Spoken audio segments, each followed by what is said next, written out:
My name's Jonathan Dolp, and I'm a Shotpouch board member.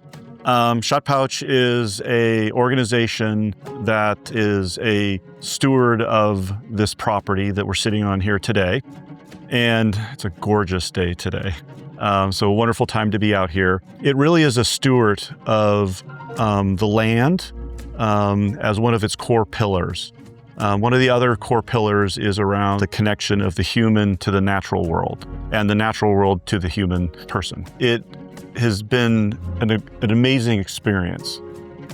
So my father by trade and by training was a labor economist for most of his life, an academic, but all his life he had a sort of an enduring love of the natural world and expressed that love. He was very explicit with us about his, passion for the natural world. And he did everything he could to kind of bestow that same kind of passion on, for us in terms of making opportunities for us to be outside. His love for the land was always a part of who he was. But then later on in his life, he had the opportunity to put his resources into action and to acquire this property. I've always known that this is an important place. It was a privately held entity, but his vision for this place was much, much bigger than that. He considered himself to be a steward of place. He made that formalized in some ways, but something like an experience this weekend, for example, has really taught me the depth of that and how powerful that legacy is when you bring people together that care about the same things. That ever-widening circle of stewardship is become very near and real to me. And I feel a deeper sense of mission now. Or more particularly, I've always felt a sense of mission of it, but I have better idea about how that might be manifest now. And as I get older, I feel more increasing responsibility and also sort of increasing humility in the face of what this place can be, and just a genuine desire to be part of it in the best way that I can. And I instill this with my family and my sons who come out here and they see this, their grandpa's place. That's how they connect to him, even though they never met him.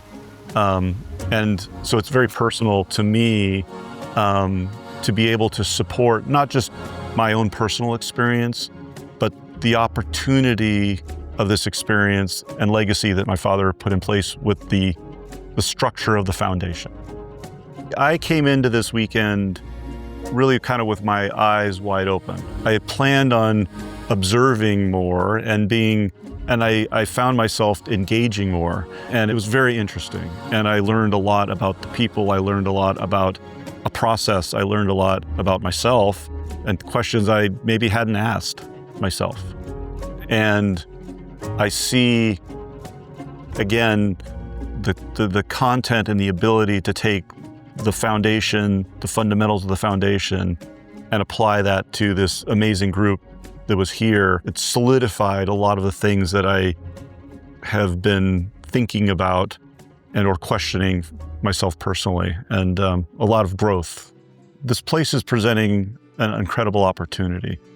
And I think as we have learned this weekend, as we have discovered as a unit, as individuals, I think the path to provide the greatest opportunity has become clearer. And like Laura had stated, like this platform, this gift It feels like the right thing now to continue to provide that opportunity for others to be part of that and provide the direction of how and where we go.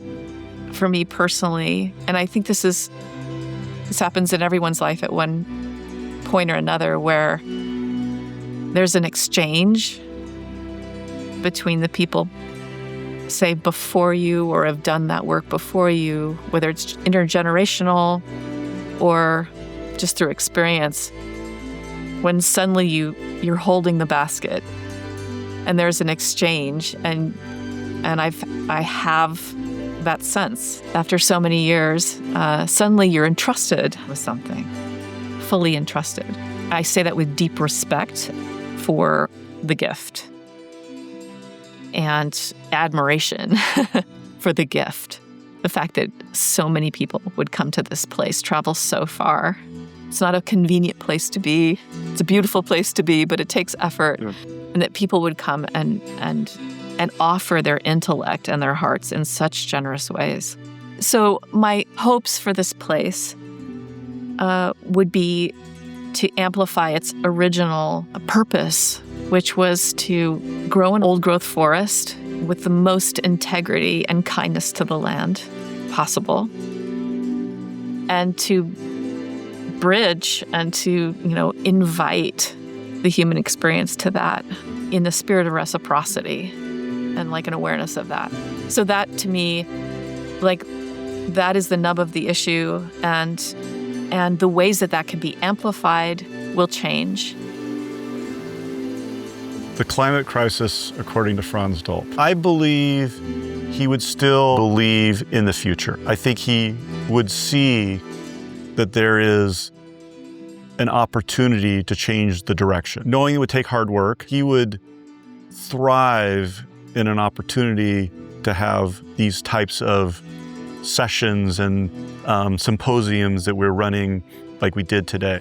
This would be his vehicle. And at a theoretical human connection level, he would be spending an exorbitant amount of time physically out here on this property, working with the assets, working with the property, working with the land and the moss to prepare it for this change that is coming. I think my dad, his grief would be immense. He was a deeply sensitive person and a deeply loving person, and his grief would be immense. He was also, as Jonathan had said, someone that would be at the operative level, like, the getting up in the morning and what am I going to do about it? Like, his solution to that would be very much a part of this land. But I think his solution, I think you're spot on, Jonathan. I think he would have prepared this land for whatever was coming.